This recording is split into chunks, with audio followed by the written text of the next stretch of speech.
చమకు చమ్మా చమ్మారి మొదలు పెట్టే సవారీ టుమా టుమారి చమకు చమ్మా చమ్మారి వస్తాబై ఉన్నా మరి చిటికెను వేస్తాంది కొనుకు చెడిన కుమారి చిటికెను వేలిస్తే చివరి వరకు షికారి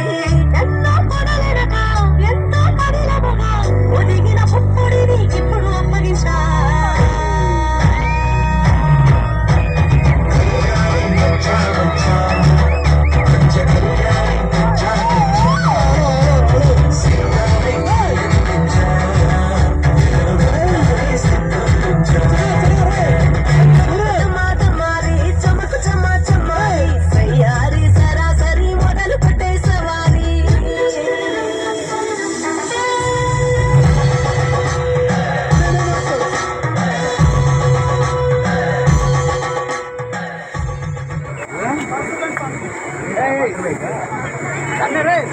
Hey,